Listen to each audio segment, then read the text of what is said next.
Okay, so it's one thing for a time period to be called the dawn of man or the age of mammals.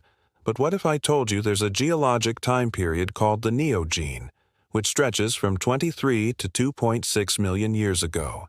And this is actually when prehistory became history, where our planet and our species really started taking shape. So let's dive into it. We'll start with the big picture. During the Neogene, the Earth had already been fully pulled together, and the continents were more or less where they are today. There were still some small differences, though. North and South America hadn't quite finished growing together yet, and Europe was still connected to Asia and Africa via a land bridge called the Isthmus of Suez. Over the course of the Neogene, both of these isthmuses would form, altering ocean currents and setting the stage for ice ages. More on that later. Now, let's get into the climate. According to Dr. Daniel Fisher, a paleontologist at the University of Michigan, the Neogene began with a warming period and ended with a cooling period. This made for a pretty dramatic shift from the lush tropical world of the Eocene and Oligocene to the dry, grassland-filled world of the Pleistocene and Holocene. If you want to get technical, the warming part of the Neogene is called the Middle Miocene climatic optimum. It lasted from about 16.8 to 14 million years ago, and during this time, the Earth was experiencing temperatures similar to those of today. However, even though the average temperature might have been similar, there were more regional variations then than now because the continents were positioned differently. For example, the Isthmus of Panama did not yet exist, so there were no isthmuses blocking the flow of warm water from the south. Because of this, much of the northern hemisphere experienced much warmer temperatures than it does today. By 10 million years ago, however, things started to change. The northern hemisphere entered a period of rapid and substantial cooling. But according to a study published in Nature in 2021, the reason why isn't what you might think. Researchers studying deep-sea sediments and fossils had previously concluded that the onset of Antarctic bottom water formation, or the creation of cold, dense water masses in the Southern Ocean, was the primary driver of the cooling. But according to the authors of the 2021 paper, bottom water formation only played a minor role in the cooling. Instead, the team argues that reduced atmospheric carbon dioxide levels driven by the increased growth of grasslands were the primary factor. Grasslands absorb more carbon per year than forests do, especially when the grasslands are in colder environments where the grasses grow slowly and die at the end of the growing season. Then their roots break down over the winter and release carbon back into the atmosphere. As a result, grasslands can be carbon sources rather than carbon sinks like forests. The researchers used computer models to estimate how much carbon was stored in vegetation versus the atmosphere during the Neogene. Their results suggest that northern hemisphere grasslands grew significantly after 10 million years ago, absorbing large amounts of CO2 from the air and locking it away in their tissues. This drop in CO2 caused the temperature to fall. This drop in temperature coincided with another major change, the drying of the climate. Again, if you want to get technical, we can call this the progressive drying of the northern hemisphere since that's where most of the action was.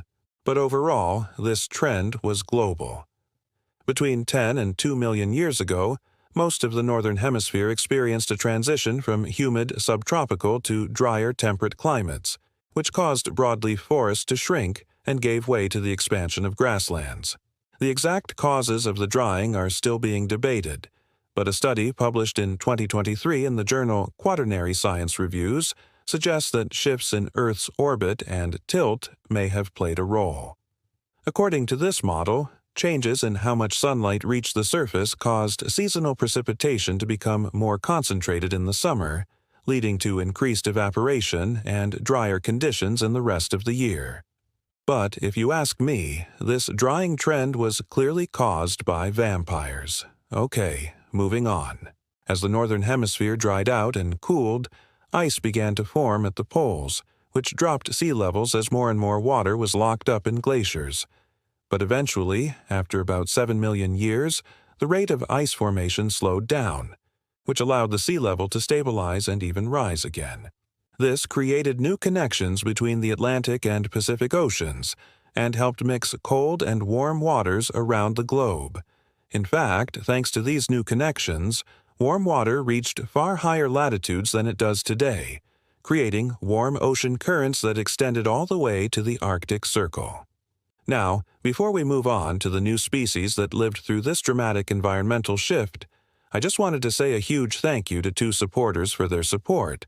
If you haven't already, please consider supporting us to help keep this channel running. All right, now let's talk about the animals and plants that were alive during the Neogene. Let's start with the mammals. According to Dr. William J. Klinger, curator of vertebrate paleontology at the Houston Museum of Natural Science, the Neogene was truly the age of mammals. By the end of the Eocene, about 50 million years ago, there were maybe 100 species of mammals, mostly small proto-wombats and proto-possums. But by the end of the Neogene, there were thousands of species of mammals, including some very familiar ones like early ancestors of whales, giraffes, elephants, bears, wolves, and yes, even humans. The proliferation of mammals is thought to have been driven by the increasing availability of grass seeds, which gave mammals, especially grazing mammals, more food to eat. Speaking of mammals, let's talk about whales. At the beginning of the Neogene, whales were just your standard marine mammal with a few adaptations for life in the water, but over the next 20 million years, they evolved into some truly gigantic creatures. Today, the largest animal ever known to have existed is the blue whale, which can reach lengths of over 100 feet and weigh nearly 200 tons. And while scientists have discovered fossils of ancient whales that are almost as big, they're nowhere near the size of today's blue whales. But during the Neogene, something caused whales to undergo a massive size increase. One popular hypothesis is that the expansion of grasslands on land led to more food for whales in the water. That's because grasses produce silica-based cell walls that are harder to digest than the celluloses found in woody plants. So mammals living on land evolved larger guts to digest all that silica. And whales likely benefited from the same trend as they took advantage of the abundance of larger prey. However, recent research suggests that whales might have also taken advantage of the cooler, more nutrient-rich waters that were a byproduct of the overall global cooling. Another major event during the Neogene was the origin of the hominins, our particular group within the primate order that includes modern humans, extinct human species, and all of our immediate ancestors. Until the Neogene, hominins were relatively unassuming primates that spent most of their time in trees. But by the end of the period, they had begun to walk upright on two legs and explore the ground.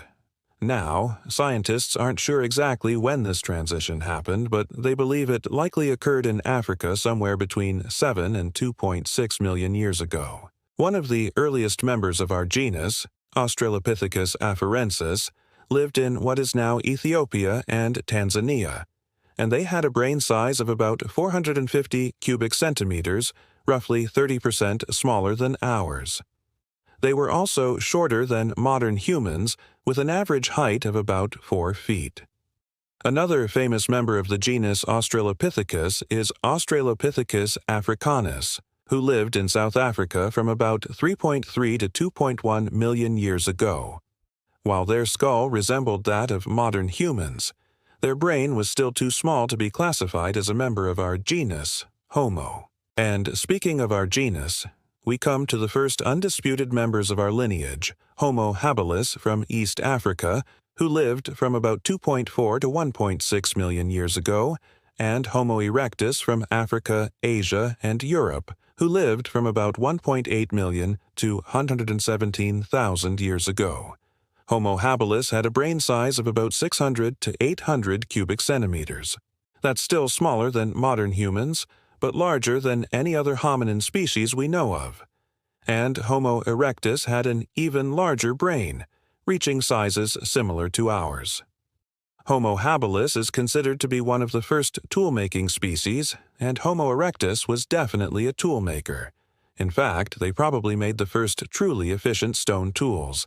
They also controlled fire, which helped them adapt to a wide variety of environments. Some scientists even think that they were responsible for the extinction of several large mammal species in Africa, Eurasia, and Australia. So there you have it, a whirlwind tour of the Neogene, the period that brought us grasslands, giant predators, saber-toothed cats, whales bigger than blue whales, and, of course, humans. I mean, technically, the story of our species actually begins before the Neogene, but the events of this time period really set the stage for everything that came after. Thanks for coming along on this journey through time. If you liked this video, please hit the like button and share it with your friends. And don't forget to subscribe to our channel to learn about all sorts of cool stuff. We've got a ton of videos on our channel, so there's bound to be something for everyone. Until next time, this is your host reminding you to keep on thinking.